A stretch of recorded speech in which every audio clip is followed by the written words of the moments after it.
Welcome everyone out there in Zoom land. It's a pleasure to welcome you all to this event organized by the Jean and Samuel Frankel Center for Judaic Studies at the University of Michigan. This is the first in a series of talks organized by Rebecca Wallenberg, myself, and some other esteemed colleagues as part of the M Cubed collaboration, which we've titled Theorizing Abrahamic Vernaculars, Remapping People of the Book, which was conceived of last year and put on ice because of COVID and is now being reworked in these new times. So we're very happy to have you here. And I'd like to take this moment before starting to point ahead to future events in this series. So the next series in this talk will be by Sarah Stroumsa, entitled Our Father, the Medieval Abrahamic Religions, and that will be in conversation with Jessica Andrews from the University of Virginia, taking place on Thursday, February 11th at the same time, 12 to 1:30, same channel here, maybe a different link, I'm not sure. And then following that in April, we have a talk by Shatta Mutawa called The Buddha in the 10th to 17th Century Muslim, Christian, and Jewish Narratives. So we look forward to having you here for that as well. The event today and in the future are supported by M Cubed. And also today's event is supported by the Frankel Center for Judaic Studies and the Department of Middle East Studies at the University of Michigan. So I'd like to thank all of those entities for their support, monetary and otherwise, and especially thank Kelsey Robinette Keeves, our events coordinator at the Frankel Center, for her expert organizing and coordinating. We certainly couldn't put this together without Kelsey. So thank you. The way this will work, I'll briefly say a few words about our speaker, Guy Stroumsa, and then pass things over to him. After he's done speaking, then I will introduce our second presence today, John Efron, who will be in conversation with Guy Stroumsa. And then after they have some time together to talk about a number of interesting ideas that I'm sure will come up in the talk, then we'll bring in questions and comments from the public. So you can, during the talk, send your Q&A in the Q&A function at the bottom of your Zoom screen, and I'll receive those and coordinate and moderate them. They won't be visible to the whole group until after the talk, nor will any of your screens come up. But rest assured, your Q&A will be collected, and then we'll work through them in the second half of our time here today. So without any further ado, it's a great pleasure to welcome our speaker today, Guy Stroumsa, who is Martin Buber Professor Emeritus of Comparative Religion at the Hebrew University of Jerusalem, and Professor of the Study of the Abrahamic Religions Emeritus at the University of Oxford, where he is also Emeritus Fellow of Lady Margaret Hall. He is a member of the Israeli Academy of Sciences and Humanities and has earned an honorary doctorate from the University of Zurich. These are just some of his many accolades. Professor Stroumsa's research, which I think is familiar to many of us, is just impressive and staggering in its breadth and depth. He focuses on the dynamics of encounters between religious traditions and institutions from the Roman Empire and late antiquity across the Mediterranean and even into modern Orientalism.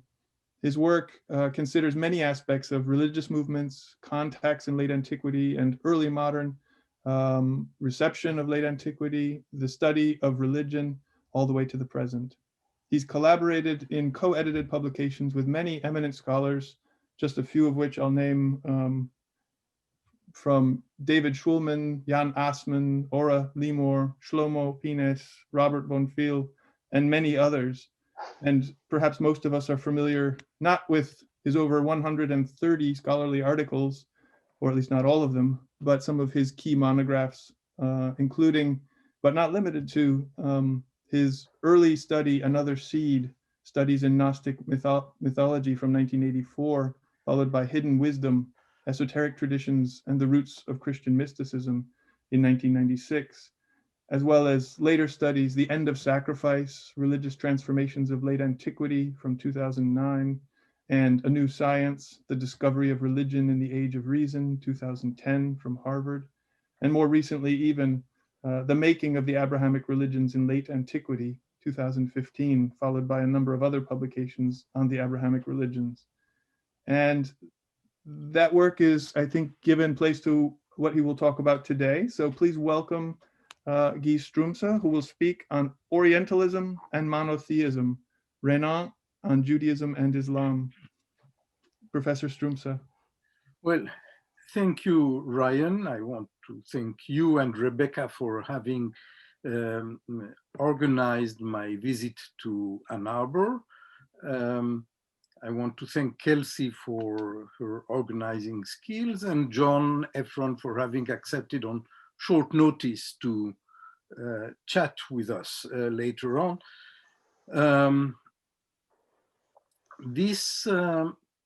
My talk today is more or less a chapter of a book that is being printed right now, and which is called The Idea of Semitic Monotheism, The Rise and Fall of a Scholarly Myth, and which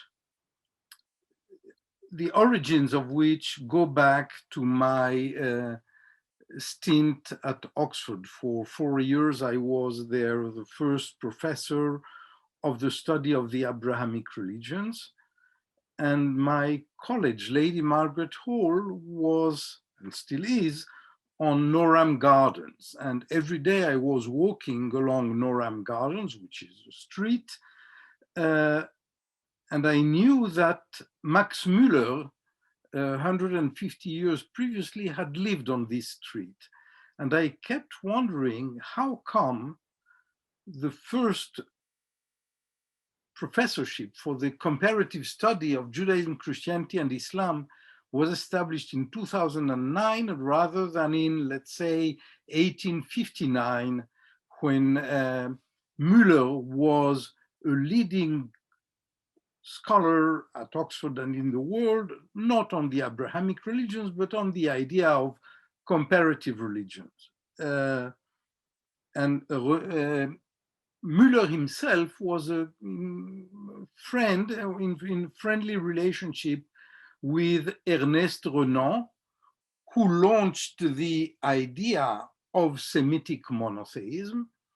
And so I thought about Müller and Renan, and what you'll get is one of the two chapters on Renan in this book, more or less. But before I start, I want to set the stage, as it were, and describe the main articulations of my project. I must say that I've spoken on Zoom a few times, although being retired, sometimes more or less active, but it's the first time that for me it is a blind date. I see only the face, I see only the John's face now, and I have no idea of whom I'm talking to, and it's a new exercise for me. Okay.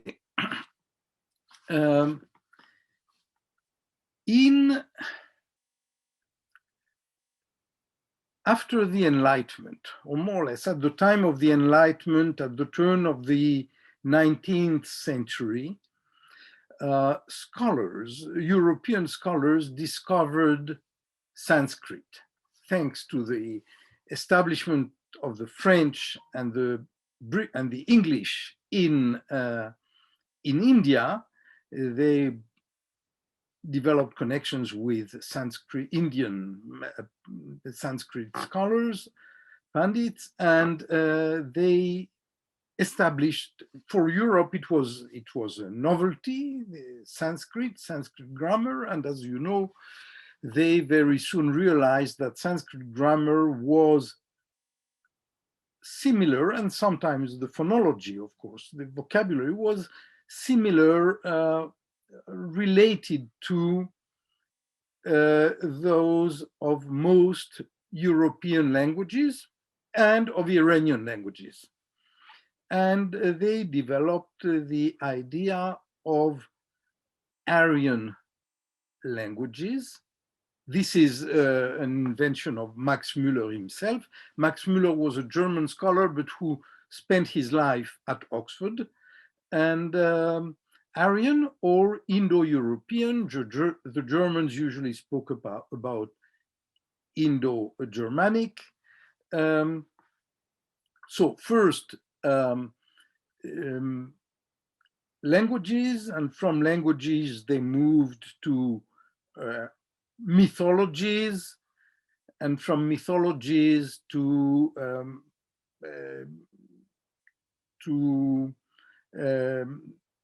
nations, ethnic. There's something like an ethnic Aryan identity, which is, of course, a very dangerous articulation, and then religions. So languages, from languages to peoples, from peoples to religions. And Renan, the French Ernest Renan, leading scholar in the humanities altogether in the second half of the 19th century in France, and in many ways also what Müller and others were not.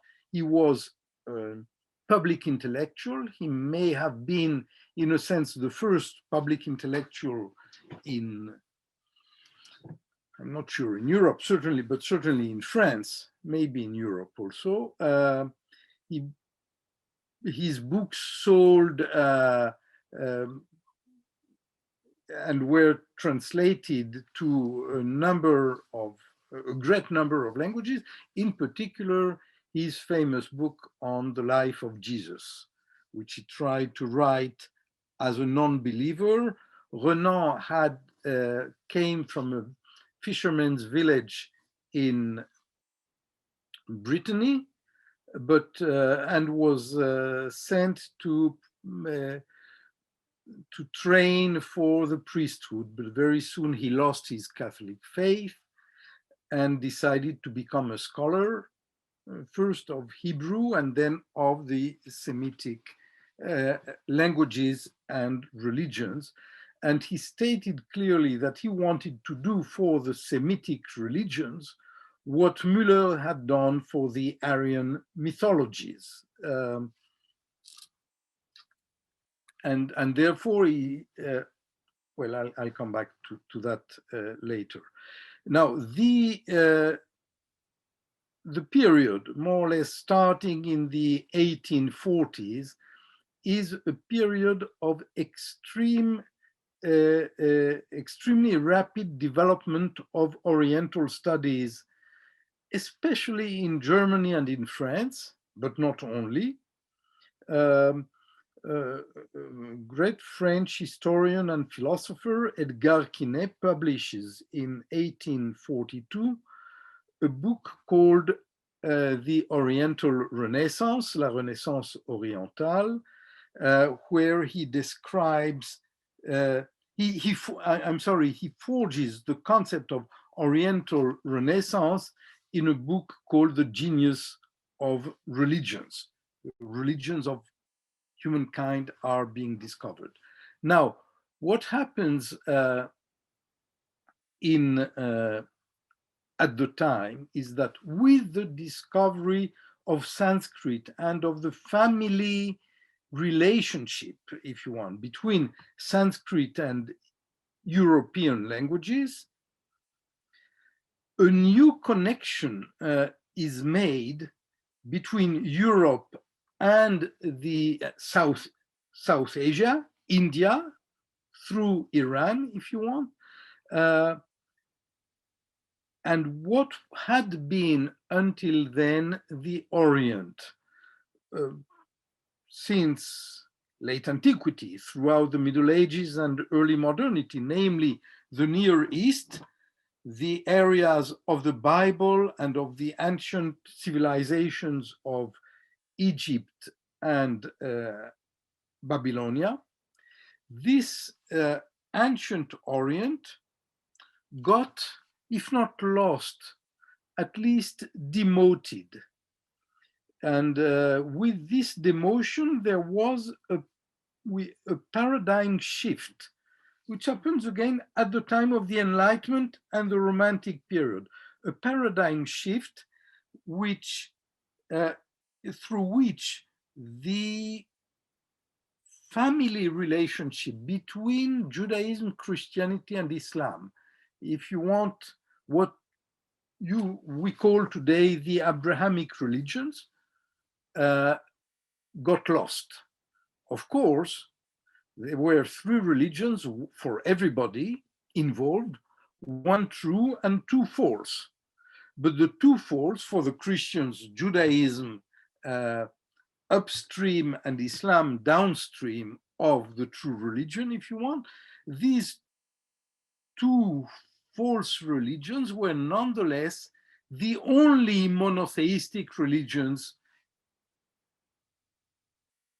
except Christianity. And the same was true, mutatis mutandis, with Jews, for Jews and Muslims. This relationship between the three religions, the three Abrahamic religions, can be encapsulated, if you want, in two metaphors. The first is the metaphor of the three rings that runs from the 8th century to the end of the 18th century, with Lessing having the story of the three rings in his play Nathan the Wise from 1784. The story goes like that.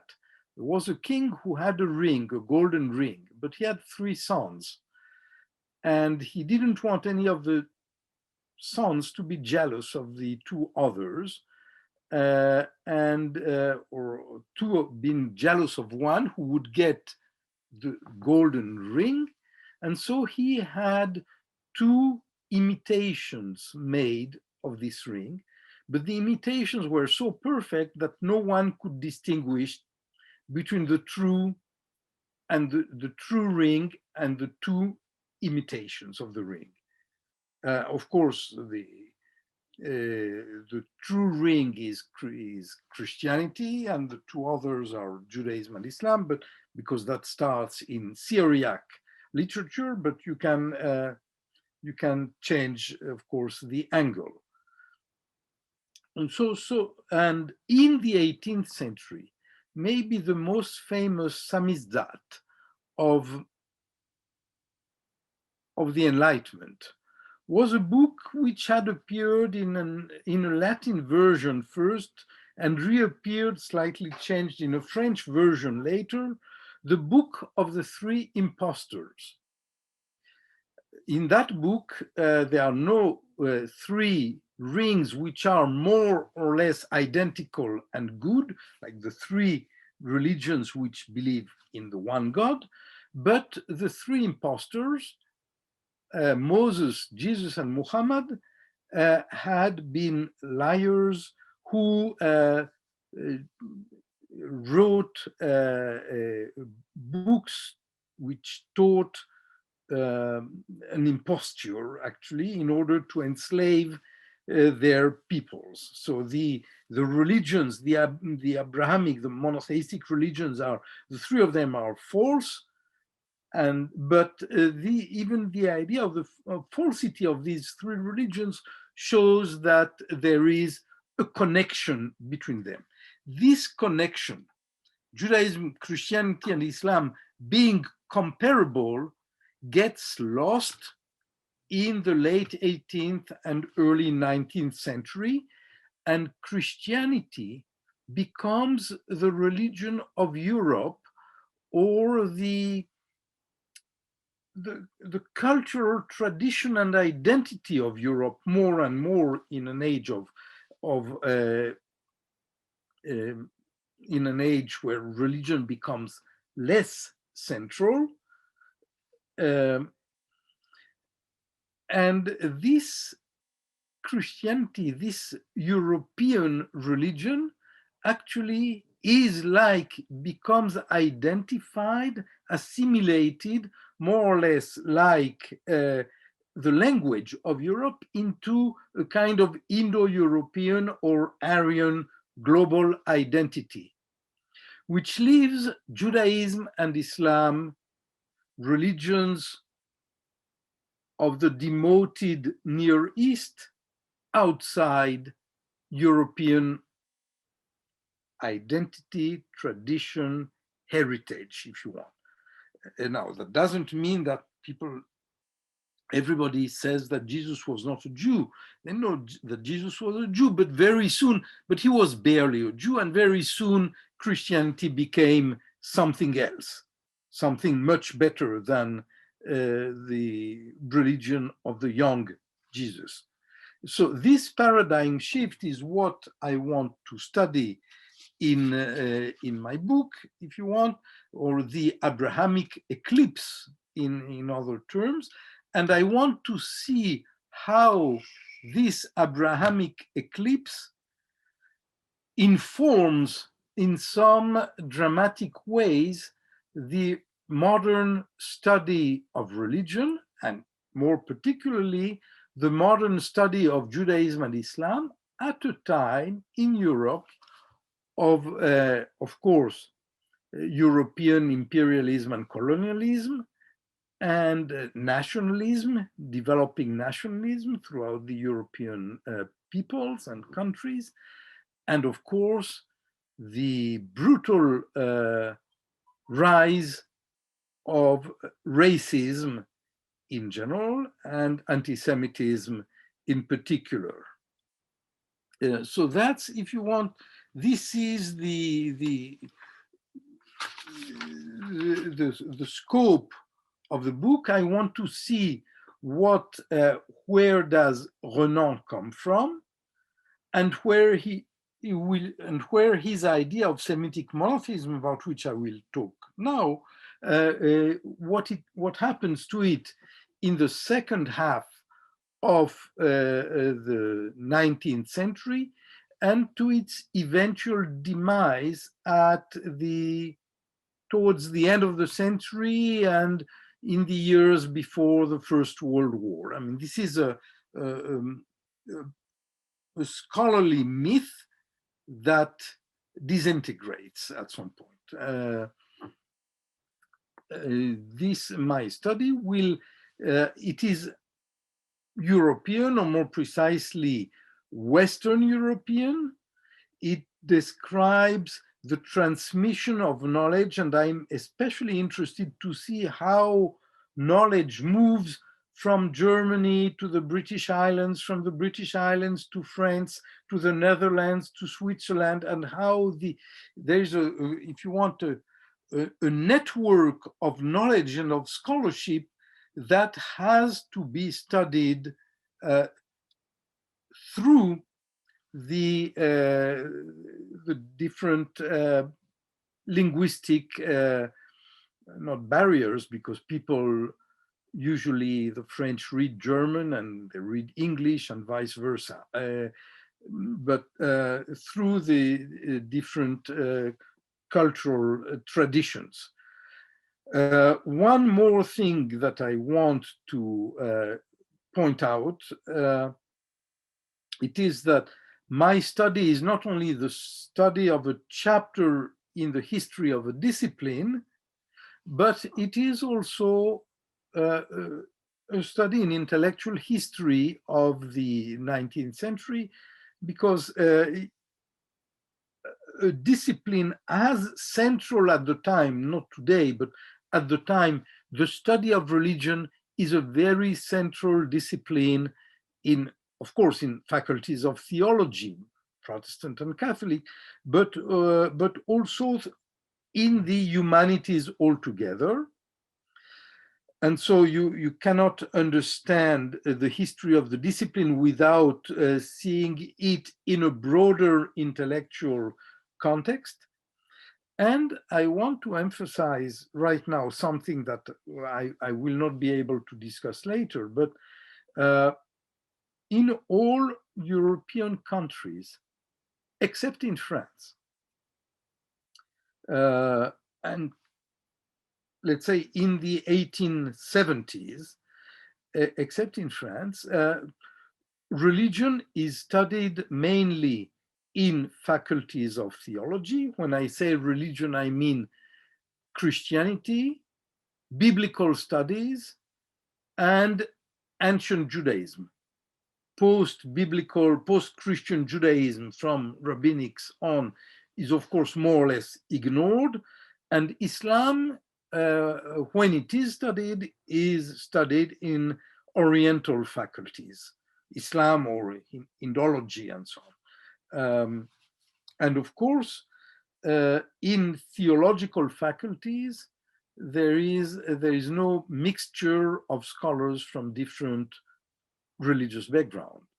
In a faculty of Protestant theology in Germany, which are the more dynamic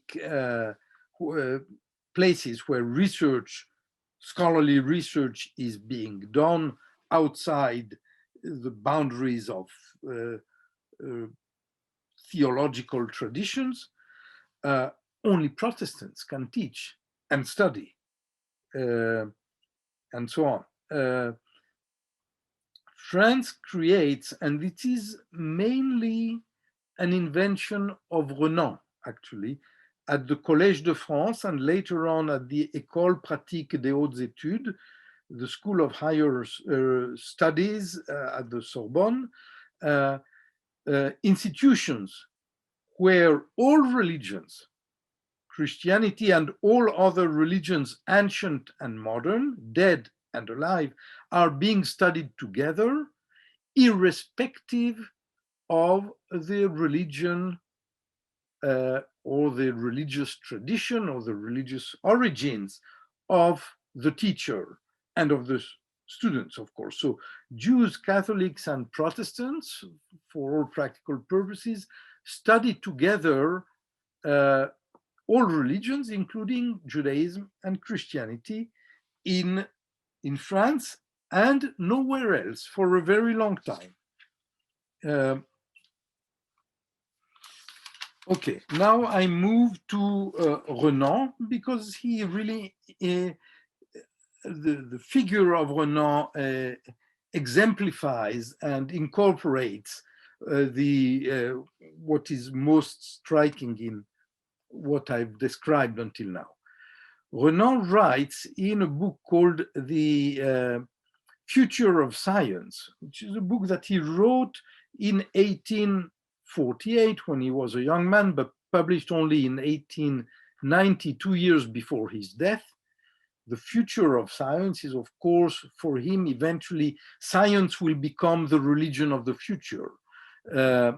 And he has this sentence: the comparative study of religions, when it will be fully established on the solid basis of criticism, will form the most beautiful chapter in the history of the human mind, between the history of mythologies, Max Müller, and that of philosophies. As a young man, Renan leaves his Catholic faith and becomes very, very fast, through a meteoric career. At the age of 37, he becomes professor of Hebrew at the Collège de France, then as now, the acme of any academic career in France. Towards his death in the 1980s, he became a living icon of the Third Republic, somebody as famous as Victor Hugo, and of course, anathema to the Catholic Church. For generations, the Catholics would not want to mention his name, which also helped forget his heritage in France. Both the fact that he was anathema to the Catholics, and that He was a professor of Hebrew and Semitic languages, which doesn't say much to most French intellectuals, and that he was an Orientalist, which is now a decried term, may explain part of the reasons why he did not become forgotten, but he has lost much of the importance, I think, that he should have in transforming the humanities and the study of religion in the late 19th century. Moreover, Renan's image has long suffered from the double accusation of anti-Semitism and Islamophobia. I know that the two terms are not really comparable. One should say maybe Judeophobia and Islamophobia, but anti-Semitism is, since Wilhelm Marr in the 1880s, anti-Semitism means the hatred of Jews and not of Semites. Although the first invention of the term anti-Semitism appears in a review by the German Jewish scholar Moritz Steinschneider of a long article of Renan, and he accuses Renan of being an anti-Semite, that is to say, of not respecting the Semitic peoples, including, of course, the Arabs. But this was written in a very private Jewish journal of scholarship that no one read. So for all practical purposes, Marr is the inventor.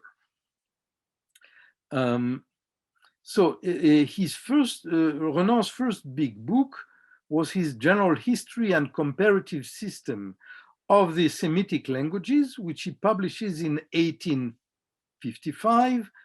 And here he tries to do for the Semitic languages what the linguist Franz Bopp had done for the Indo-European or Indo-Germanen languages.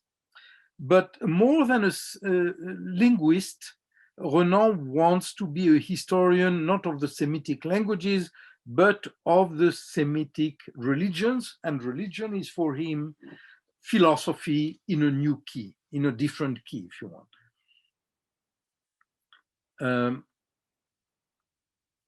Since his youth, Renan had been an ardent supporter of the German biblical scholarship, which is to say of the Protestant biblical scholarship, because German Catholics don't do anything that is daring and new. This happens, I will mention only one name, David Friedrich Strauss, Das Leben Jesu, 1835-1836 in Tübingen, which transforms the way in which the New Testament scholarship can become critical of the Holy Scriptures, of the Gospels. Renan has this wonderful sentence later on: for a long time, Germany had been my teacher, but in French, my teacher is ma maîtresse, my mistress. And I think that he knows that he uses that tongue in cheek, if you want.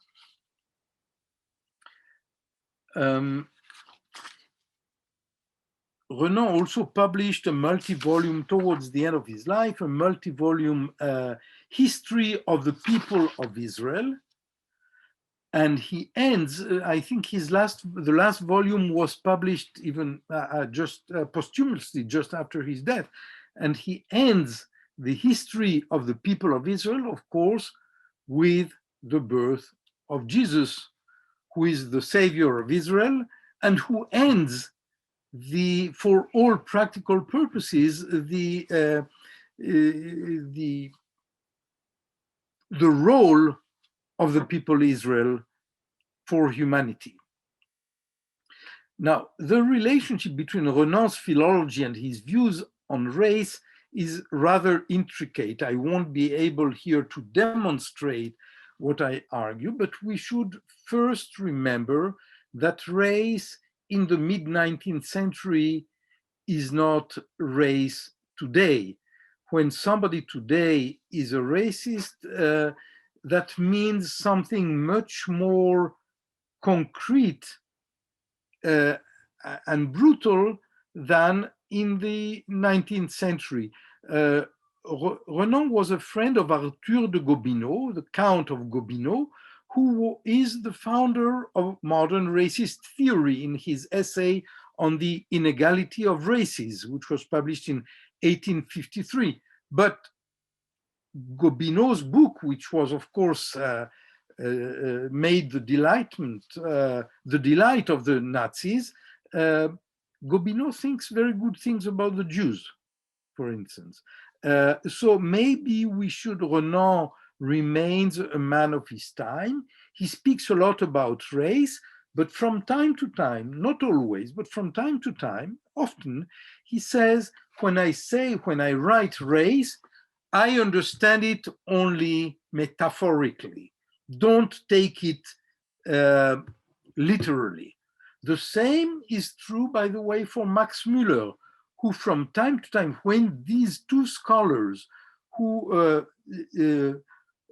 were not anti-Semites in the modern way begin to see what is, and were not racist, begin to see what happens to ideas of race in the second half of the century, they start, if not to panic, at least to distantiate themselves from a gene they had let out of the bottle themselves in many ways. And they say, we don't really mean what we say when we say race.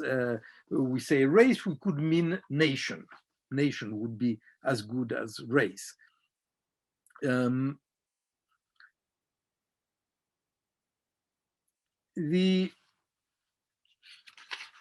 So maybe we should speak of racialism rather than of racism in his case. I quote again a sentence of Renan in the preface to his Études d'histoire religieuse.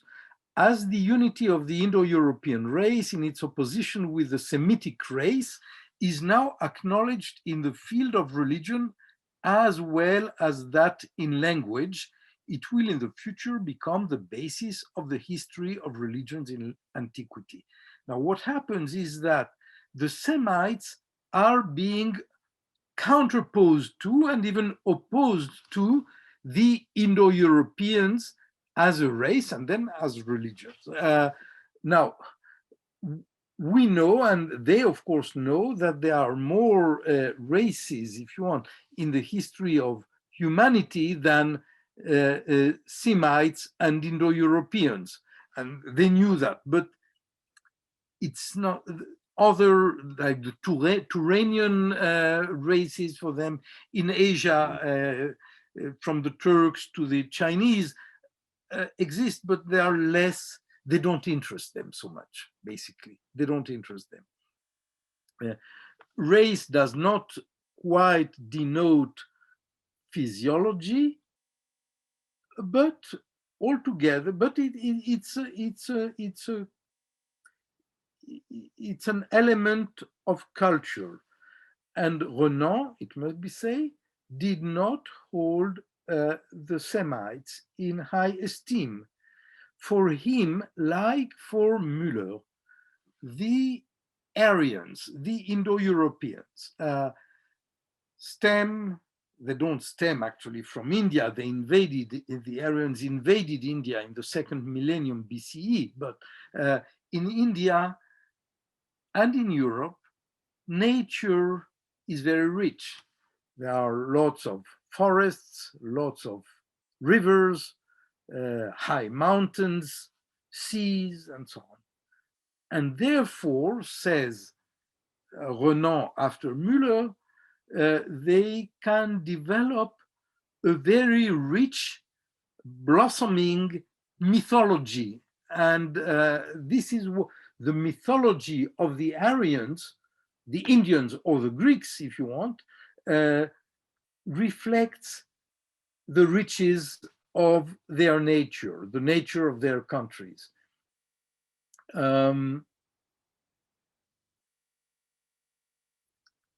Contrarily to, and of course, since it's so rich, their pantheon is also very rich, and therefore Aryans are polytheists. The Semites, in contradistinction, come from the deserts of the Middle East. There is sand and sand and sand. There's very little, and the mind of the Semites could not be developed. They could think only of a very few things. Their culture is very limited, and they could only think about one single God. Now, maybe it's a good thing for Renan.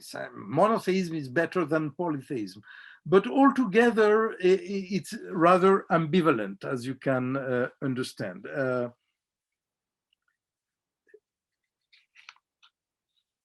So for Renan, there is a deep abyss, at once racial, cultural, and religious, between Christianity, that is to say, Europe, and Judaism and Islam, the two other faiths birthed in the Levant.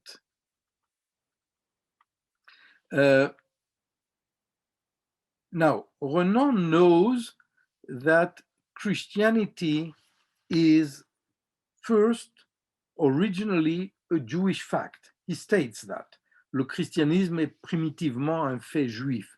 After Jesus, however, Judaism lost its raison d'être and became a sect rather than a full-fledged religion.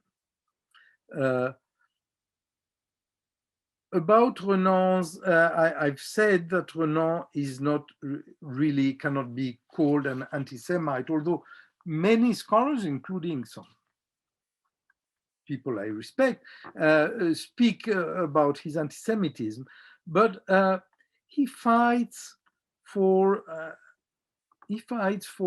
Jewish students in France, insists that they should be admitted to all institutions of higher learning. He considers scandalous the continued persecution of the Jews. He signs petitions against pogroms in the Russian Empire. His publisher throughout his life is Michel Lévy, a Jew. Today it still exists, Kalman Lévy. He has friends among his Jewish colleagues. His successor at the Collège de France will be a great Jewish scholars.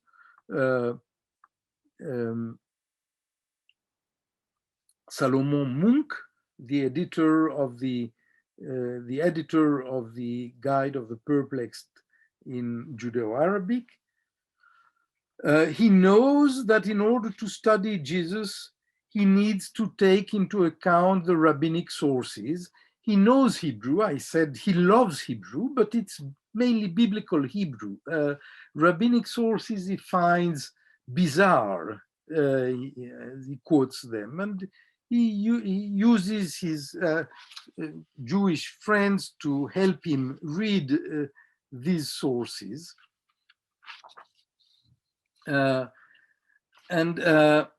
When he is elected at the Collège de France in 1862, he gives, the tradition is that one gives an inaugural lecture there. He gives an inaugural lecture, so it's a chair of Hebrew, but he mentions Jesus.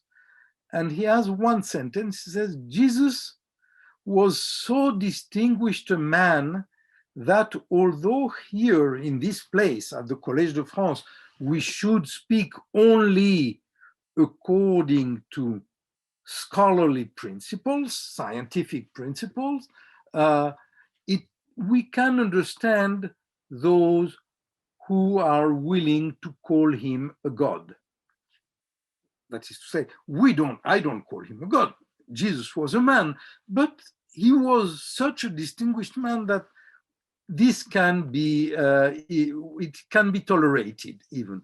Now, this is too much for the clerical party, for the church, of course, and the scandal is such that he has dared to say that Jesus may be only a man, that he is eventually he's fired from his chair at the Collège de France. First, the chair is frozen, and then he's fired. He takes his forced vacation to go to the Middle East. He goes to the Levant to work, to the Lebanon to work on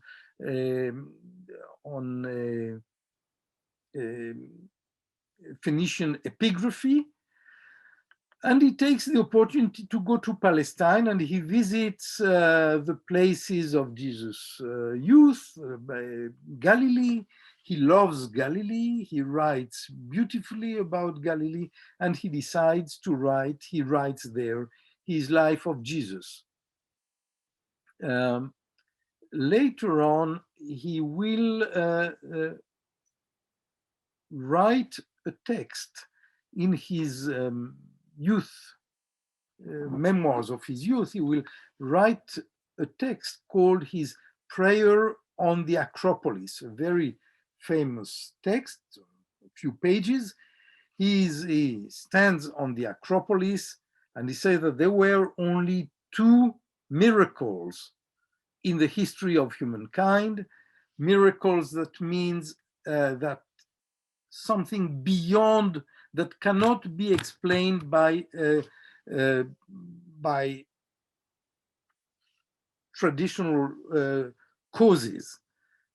And let me read this sentence. And now suddenly there arose for me, by the side of the Jewish miracle, the Greek miracle, a thing which has only existed once, which has never been seen before, which will never be seen again, but the effect of which will last forever, an eternal type of beauty without a single blemish, local or national.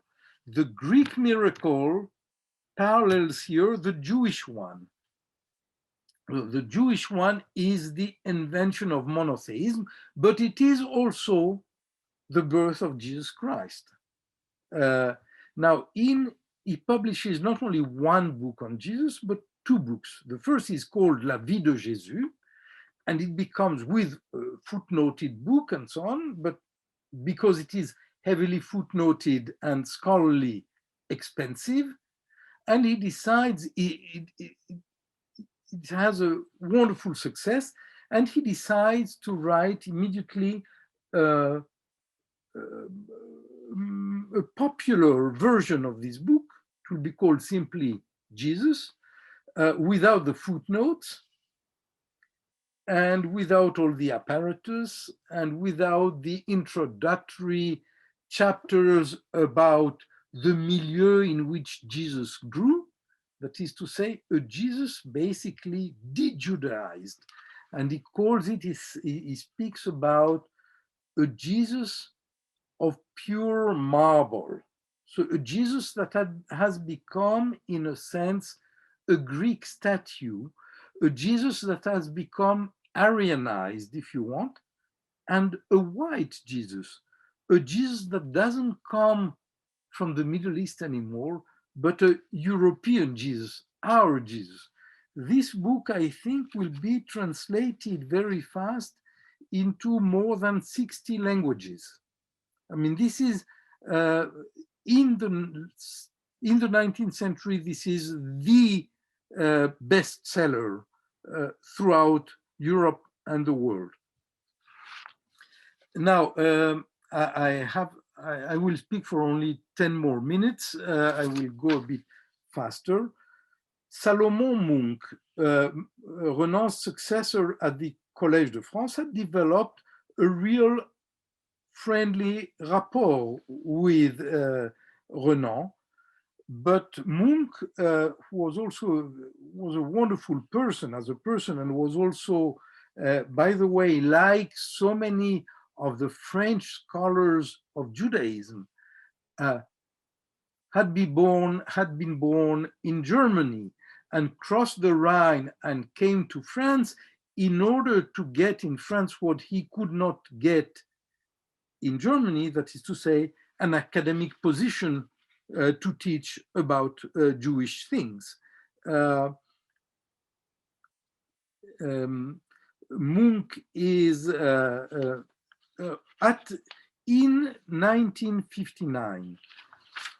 Renan gives a lecture at the Academy of Inscriptions and Belles-Lettres, at the Academy of Humanities, if you want, where a very long memoir that would be published the same year about the contribution of the Semites to the history of civilization. And he says there, he writes there, that the most important contribution of the Semites is, not of the Jews, of the Semites, is the idea of monotheism.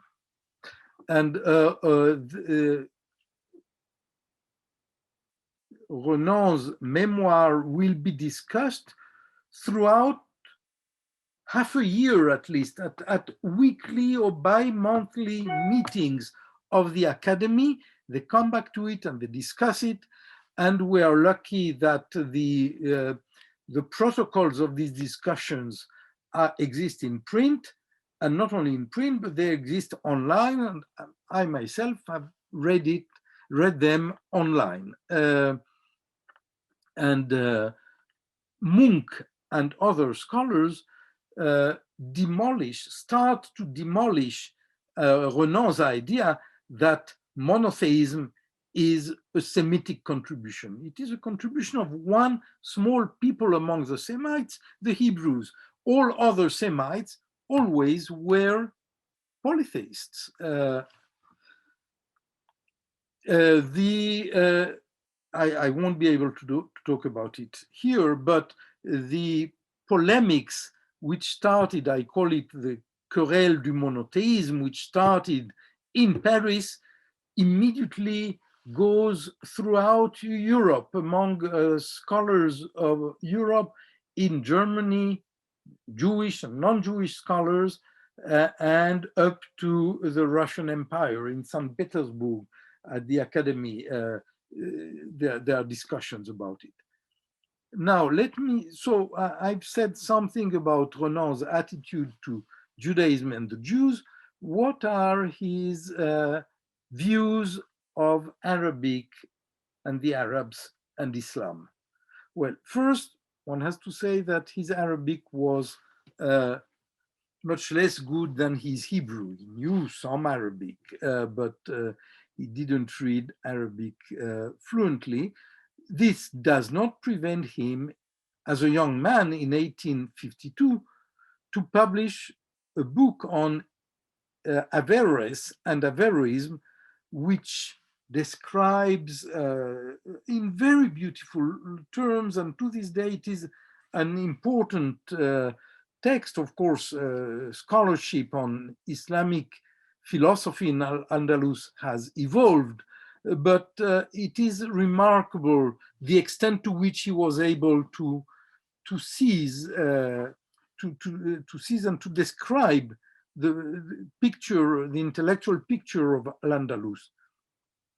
The Andalus of Averroes was, for Renan, where the first comparative reflection on the three monotheistic religions had first taken place.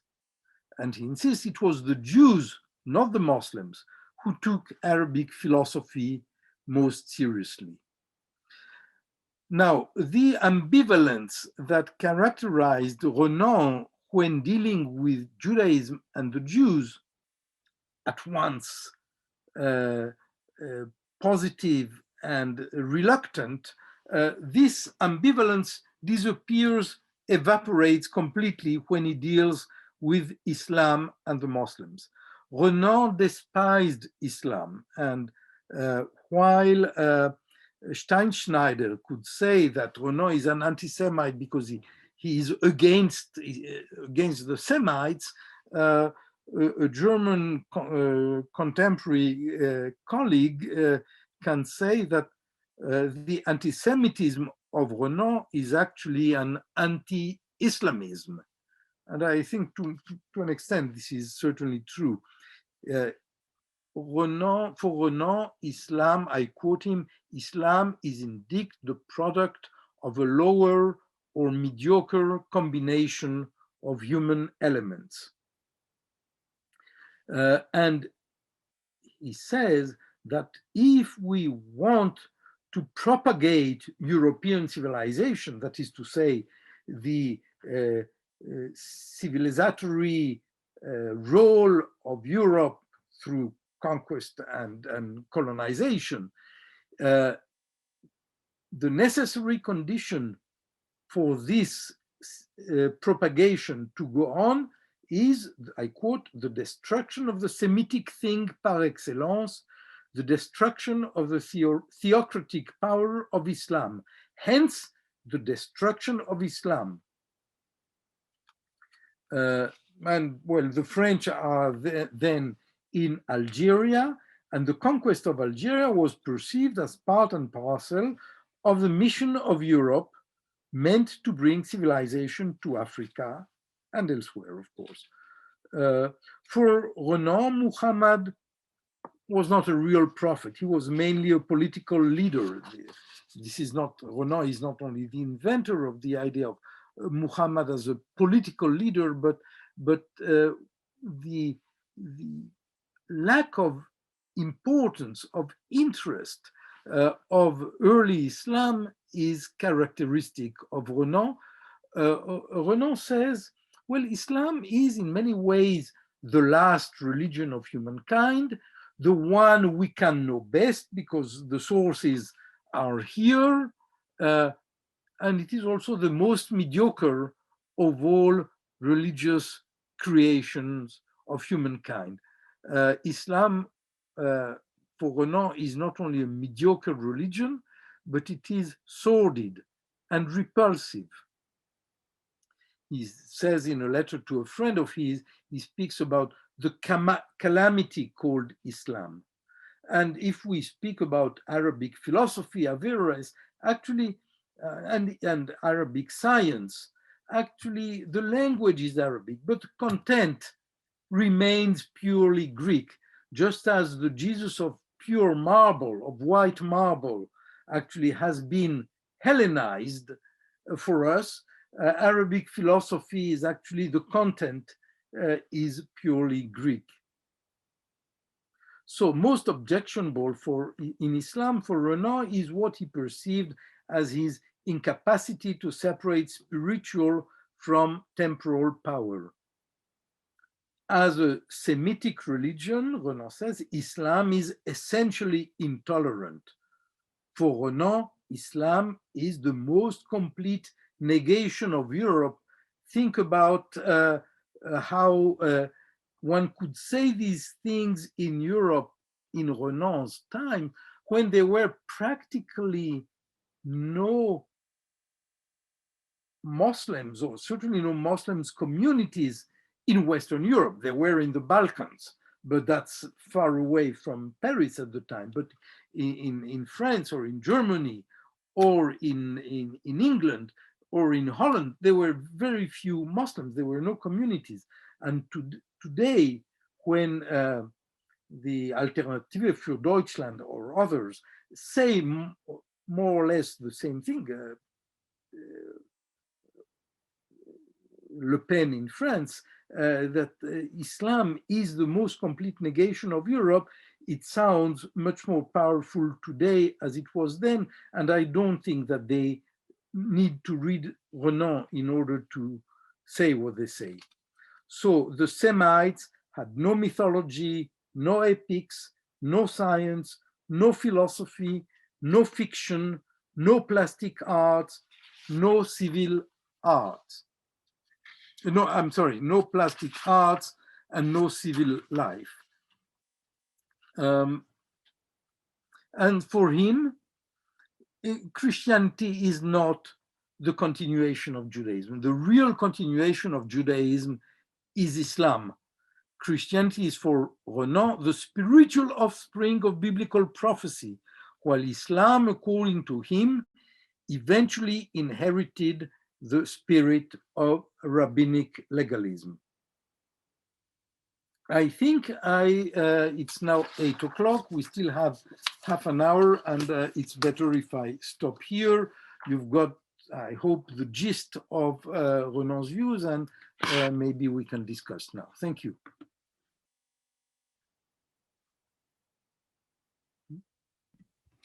Oh, thank you very much, Guy, for your wonderful talk, enlightening and really interesting. I think there are plenty of things to comment on and discuss. Before we enter into questions in the Q&A, we've already received some. You can send me Q&A questions and I'll work through them in order. So feel free to do that at any time. The function at the bottom of your Zoom screen.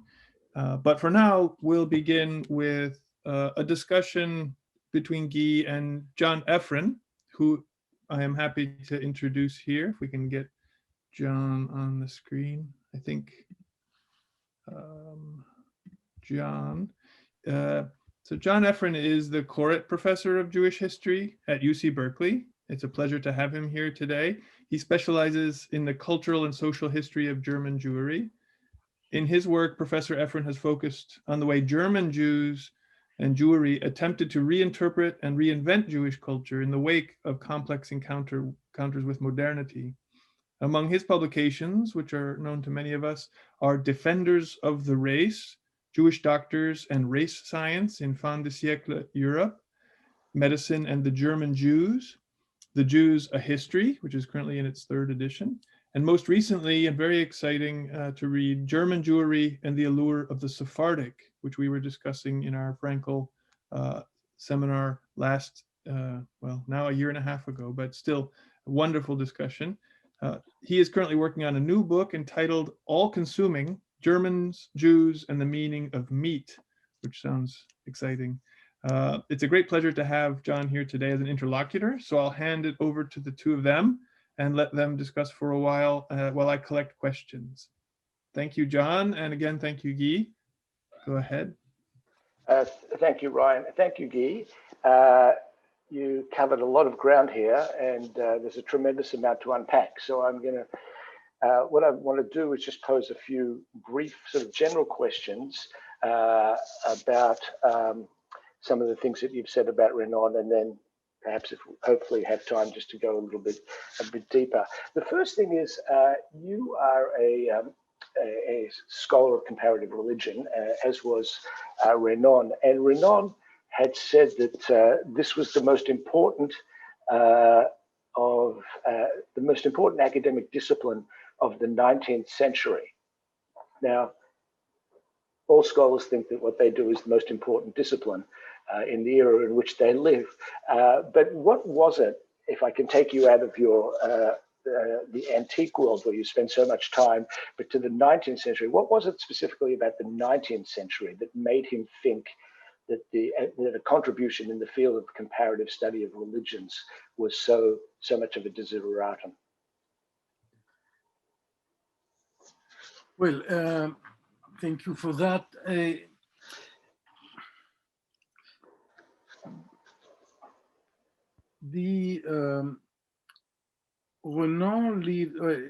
The modern study of religion, as I tried to say in a book published 10 years ago, a new science, the discovery of religion in an age of reason, starts earlier. It starts with the discovery of the world, basically, with the discovery of the world and of the religions of the world, and Catholic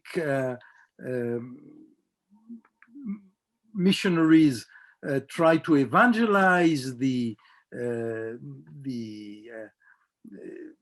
Incas to the Chinese, and they have to learn their languages and their cultural languages, which is their religions. And in order to do so, some of them become ethnologists avant la lettre and describe those religions.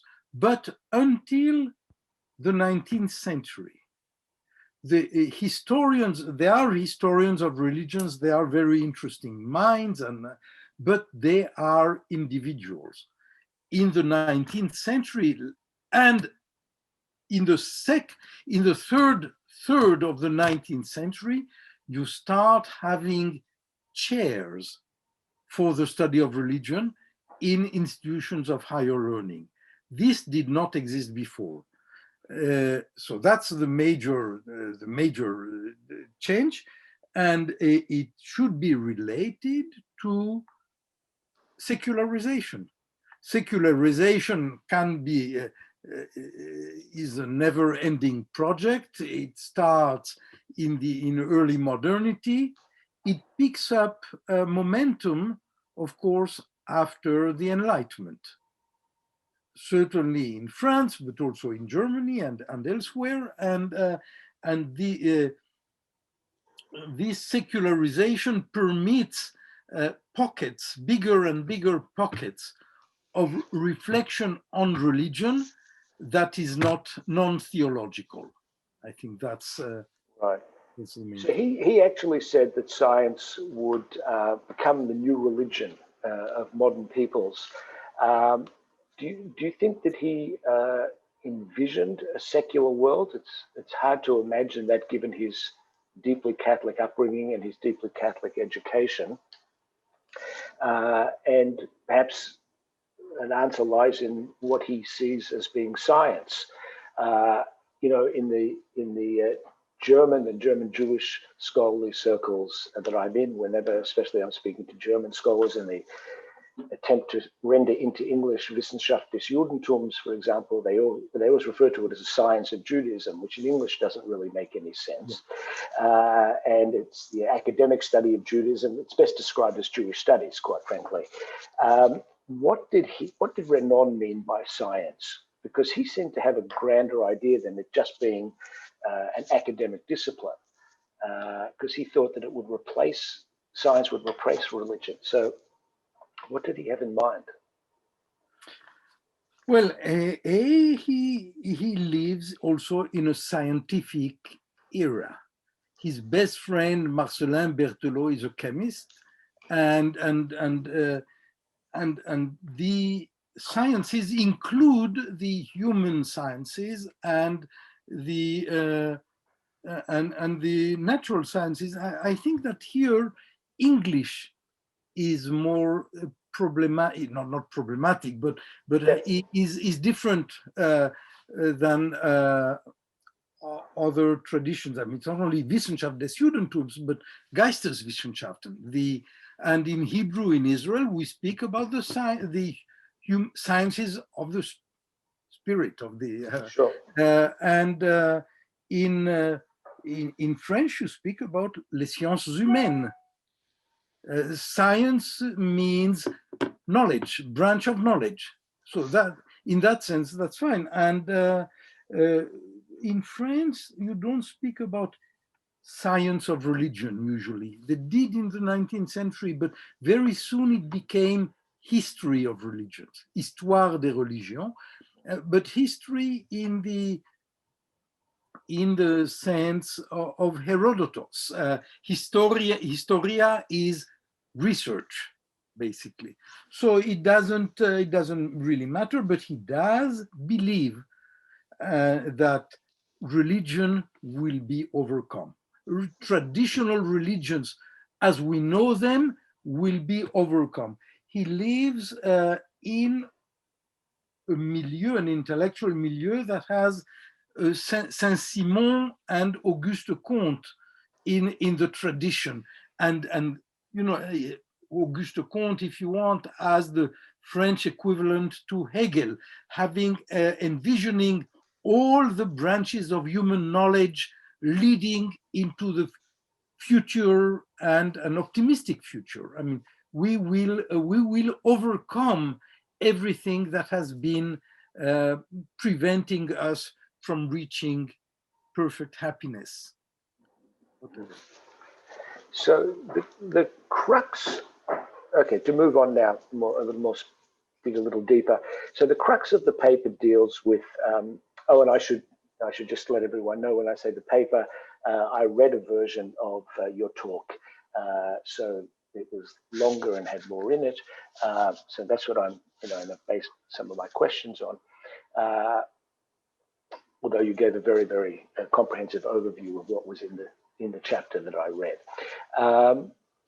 But much of the paper deals with the question of race in Renan's thought. And this really is one of the most difficult areas when assessing his legacy, as is his question about the Jews. I mean, you provide a very, I think, robust defense of him against the charge of anti-Semitism.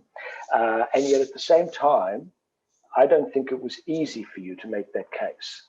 I saw you struggling because there was a lot of Talmudic on the one hand, on the other hand, on the other hand, and on the one hand.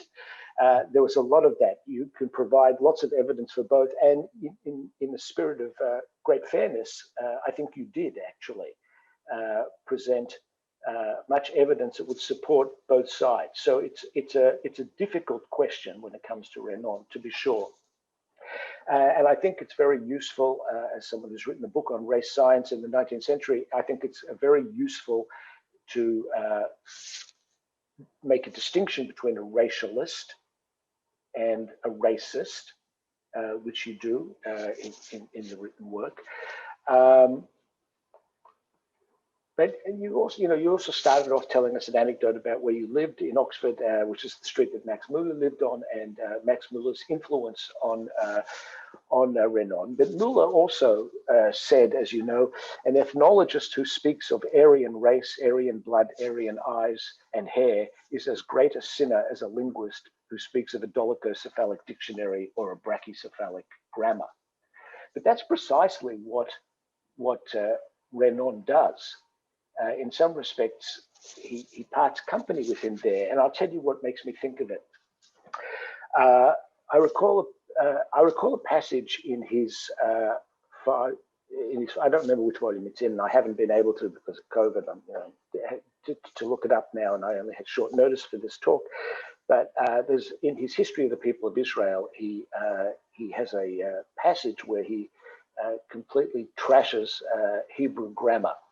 And seeing it as a reflection of the Semitic mind, right? Sort of whether it's a dolichocephalic mind or a brachycephalic mind, he trashes that.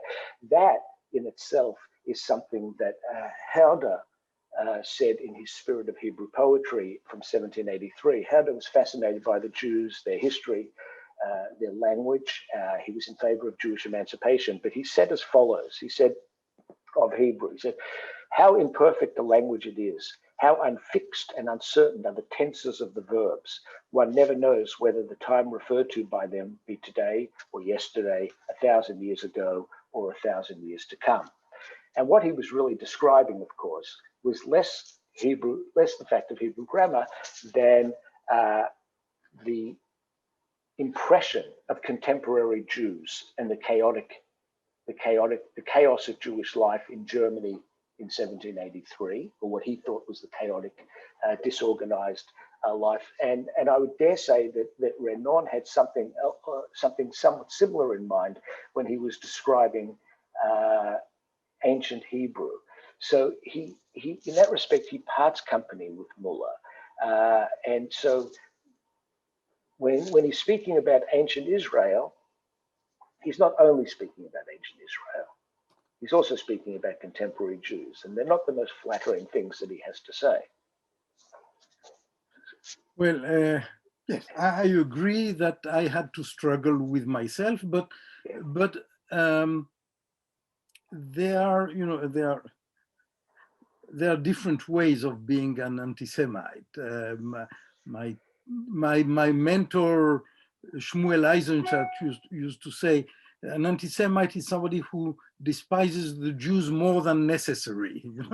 It's I mean, when you see what kind of anti-Semitism happens in France at the time of the Dreyfus affair, or in Germany after Mar, I mean, this is this is brutal and has terrible consequences, of course. Renan is a man of his times, and there is a very deep ambivalence. But he knows, like Augustine, that the Jews that our Lord was a Jew, and that not everybody wants to admit that at the time. Our Lord was a Jew, and the Jews are our librarians. They keep our holy writings. It is very ambivalent. I want to say something else. If I may come back for a second to science, you spoke about Jewish studies, Wissenschaft des Juden in Jewish studies. In America, as you know, today, departments of religion are usually called departments of religious studies, which is a term that I don't like. I'm not sure I have a much better term, because the study of religion is basically anti-religious. It's not religious studies, it's the study of the phenomena of religion from outside. And the ambivalence in religious studies, cultural studies, and so on, the ambivalence is very problematic, and it shows, and the University of California actually does not want, except in one of its campuses, to have a department of religion because it is a state university. That's what I wanted to say about the ambivalence of the study of religion. There may be some questions. No? Yeah. How are we, Ryan, for time? Well, time is always fleeting as usual, but maybe I could bring in, so we have 3 questions in the Q&A, which I can maybe offer one up and see if it's something to respond to. So first, we have a comment from Juan Cole. So thank you, Juan. He says, thank you for your talk, Professor Stroumsa. What would you say to the assertion that Renan viewed European Jews relatively positively, but not the Sephardim? That is, that he saw European Jews as more Aryan.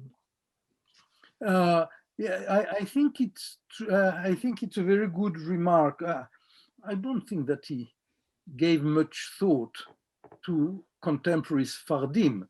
The Sephardim from Sepharad, from Andalus, I think he held in very high opinion. The European Jews, when he goes to give a lecture at the Société des Études Juives, he speaks to his French Jewish colleagues extremely respectfully. I mean, you're like us. You know how to tie your tie. You're very well dressed. You speak French with impeccable grammar. Most of you have no accent. You're like us. The Turks, who are not Semites, or the Malays, because they have accepted Islam, basically we can call Semites. They have adopted the Semitic mind. About the contemporary Sephardim, I've not read all of Renan.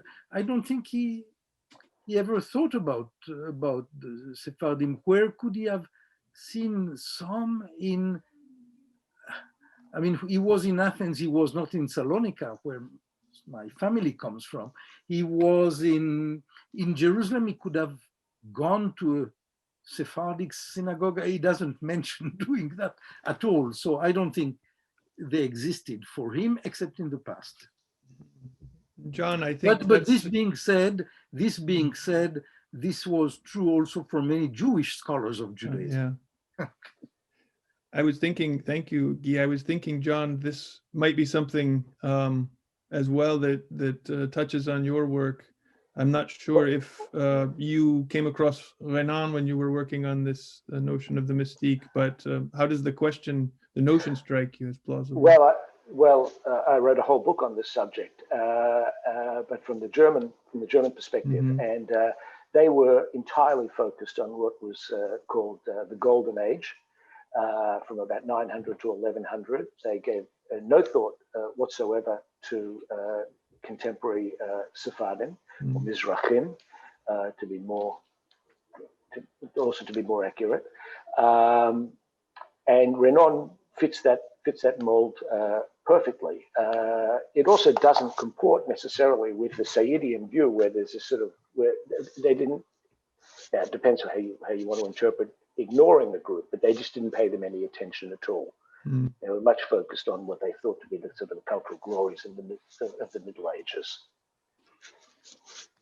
Great. Well, let me offer another parallel thought related to contemporary intellectual trends, which is a question asked by Giorgio Paolo Campi, who says, "Thank you very much for your interesting lecture," and speaks of Edward B. Tyler.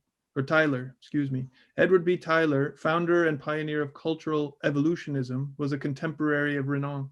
What was Renan's position, if he ever made it known, about recently founded disciplines such as cultural anthropology, and about Tyler's theory, building on Comte's positivism, on the evolution of religion from animism to polytheism to monotheism? Does this affect somehow Renan's position on the subject of monotheism, in quotes? Okay, this is a very good question, but I don't have an answer for it. I think that Renan was a philologist. He was many things. He wrote poetry, he wrote plays. He was not interested in the social sciences, in anthropology. I don't think he read English, of course, but I don't think that he mentions Tyler anywhere. The French scholar who will introduce Tyler to scholarship on religion in France is a Jewish scholar, Salomon Reynac. A bit later, contemporary, but Reynac, the young Reynac, is a contemporary of the old Renan. In the 1880s and 90s, Reynac presents to the French public Tyler and anthropology as it is done in England then, and the young Durkheim also realizes, not the so middle-aged Durkheim realizes that it is also very important, and sends his nephew Mauss to London, to Oxford, to study anthropology. So that there will be a link, but just in the generation after Renan. Renan then is an old man, and he's not interested in anthropology, really. He's extremely curious intellectually, but this does not interest him, I think. And also thinking, John, relating to your work on science, I was wondering if that crossed any, sort of lit up any wires for you as well. This notion of the introduction of evolutionary thought or cultural anthropology relating to the study of religion or philology. It's an interesting question. It is. Okay, this is Guy's simcha, and I don't want to intrude upon it. All I'll say is my first book was on race science, and it was really about physical anthropology as opposed to cultural anthropology. There were some cultural anthropologists among Jews, the most famous one also being a physical anthropologist by the name of Samuel Weissenberg, who was a doctor from Russia, who wrote an enormous amount of cultural anthropology as well as physical anthropology on Jews too. But that comes but sort of the introduction of sort of cultural anthropology among Jews comes somewhat later. And of course, some of the major figures in this field in the United States were Jewish. I mean, to mention some Boaz, of course, but they didn't work on Jews for reasons that we don't have to go into here, but they deliberately steered clear of Jews. But very often their entire ideological framework was in some respects informed by the way Jews were seen, let's say in Germany. You know, Boaz had come from the city of Kiel. He was well aware of sort of the anti-Semitic environment, of course, in Germany in the late 19th century, and he brought that to bear on indigenous, brought that to bear on his studies of indigenous peoples in this country. So through the back door, as it were.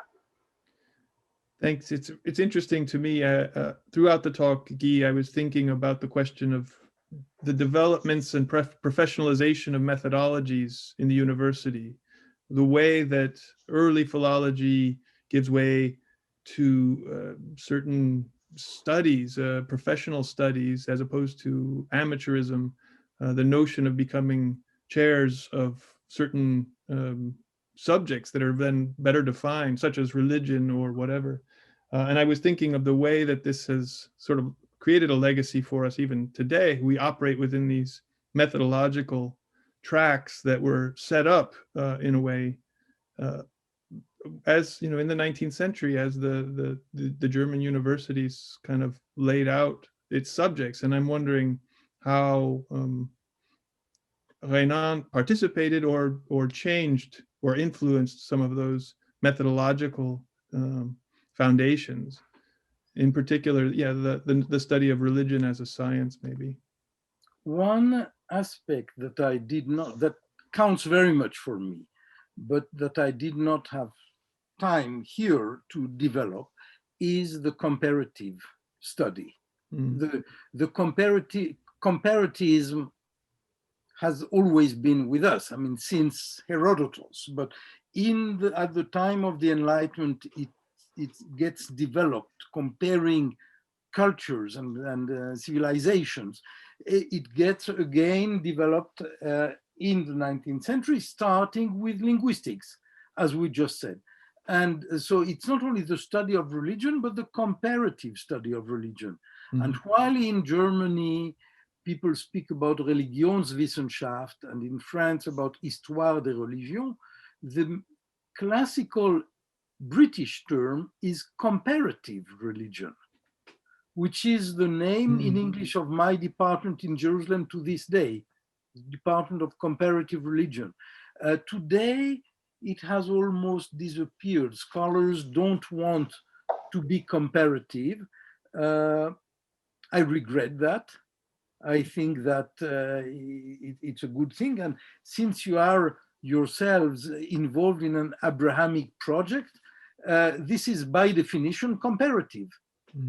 If you remember, of course, as scholars, I know you do. I mean, if one remembers that comparison means reflecting on differences as much as probably more than similarities.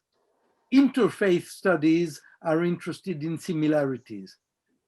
Comparative scholarly studies are interested in the differences. Where does a mechanism change? So I think that in that sense, the study of the Abrahamic religions today, in a sense, continues picks up in a different key the idea of Semitic monotheism that Renan launches. I will say, maybe since it's 8:30 and we should end soon, I will say one thing. In 2009, I was asked by a friend from Oxford, sent me an email asking if I knew anyone in Jerusalem who would be interested in applying for a newly established chair at Oxford, professorship for the study of the Abrahamic religions. And I said, frankly, I don't know anyone. If there was someone, it would be me, but my wife has just been elected rector and I can't leave. And then it put some pressure on me. Eventually I applied and I got it and so on. But now, last thing, when I came to Oxford, I was told that thanks to a generous benefaction, a new chair had been established. And of course, like in British universities, there was money for a salary, but there was no money for research, assistance, scholarship money, and so on. And I said, if you want to create a new field, you need some money. So maybe I could meet this generous benefactor.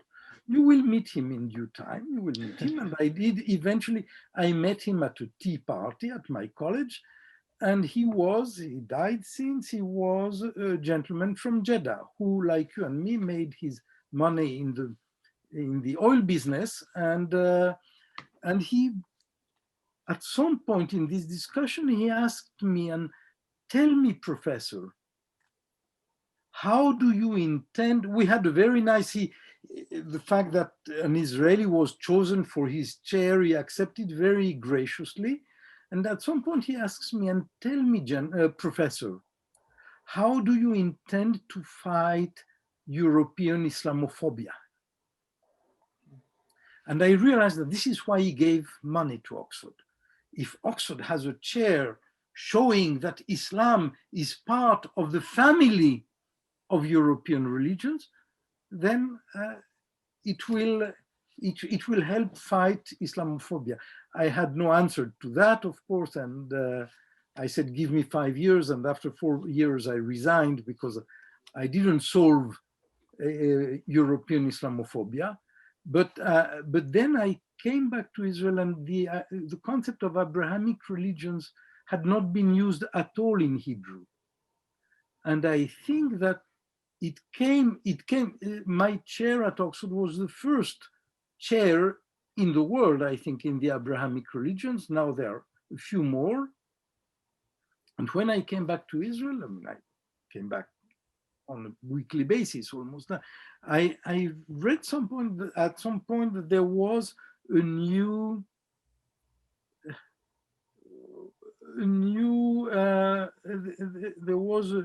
some research money was being made available for a research on, in Hebrew, the Abrahamic religions in Israel. And I think it's very interesting that an idea that came from someone from Jeddah goes to Oxford and then goes back to Jerusalem. And so now today it's even in Ann Arbor, and I'm very happy about it. I think it's a good thing. I think it's interesting, important, I don't know, but certainly interesting to look at these religions together. If you remember, to look at the differences, and if you also remember that you should not form a club of the Abrahamists and forget about the rest, because all these religions, the religion of Israel, Christianity and Islam, were also and are also in context, in interface with other religions which are not Abrahamic. Okay. Thank you very much, Guy, for that. And I think, unfortunately, our time has come short. I don't want to take us too long.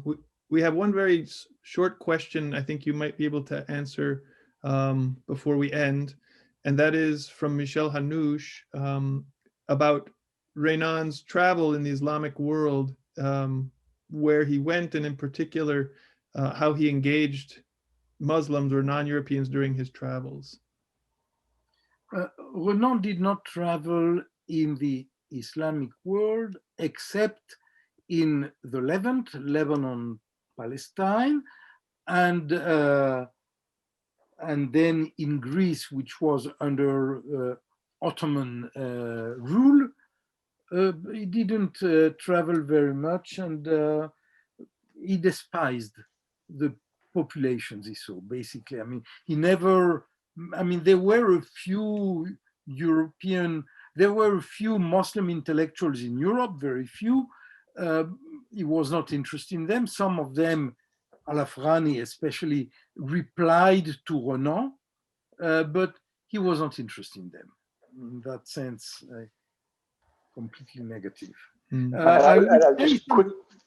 Yeah, go ahead. I would just quickly add that this is where he parted company completely with German Jewish scholars of Islam, who painted a highly romanticized, positive, almost giddily positive view of Islam that is part of their attack against Christianity, and created a picture of Islam as being the ideal host society for a minority group, and you Christians should take a lesson from medieval Islamic states and see how they treated their Jews, and so they were nothing but full of admiration for Islam as a religion, as one of tolerance. Very different from Renan. Yes, I quite agree. I mean, Goltz here as a main example of that, and also it's. I think that the Jews, Jewish Orientalists, who became Orientalists because they needed a degree in order to become rabbis, and since they knew already Hebrew and Aramaic, adding Arabic was not so difficult, and some started to like it, and so on. They also think the Jews who are considered to be Orientals by Europeans from Herder days on think that and they are, yes, we are Orientals and proud of it because we come from the East, and they think they know how to bring Eastern peoples, Eastern civilizations also to Europe. I mean, they know they want, and they often are, a bridge, not only about Islam, about Hinduism and so on. Correct. Thank you very much. I'm afraid our time is short, and so we'll conclude there. Allow me to thank our speaker, Guy Stroumsa, especially for his enlightening and really wonderful talk. And John Efron, thank you very much for your presence, your questions and discussion. Thanks again to Kelsey and to the Frankel Center and to my colleague, Rebecca, for her co-organizing. And stay tuned on the Frankel Center Zoom channel, because we will have another lecture in a short time on February 11th at the same time, 12 to 1:30, by Sarah Stroumsa about Abraham, our father, the medieval Abrahamic religions. So we look forward to that. And Guy, thank you again for this wonderful afternoon. I wish you all well and good health, and hope to see you again here in just a few weeks. At least I'm vaccinated. Wonderful. Okay, bye-bye. Bye. All right. Bye, Ryan. Thank you. Thank you again. Thank you. Goodbye, everyone.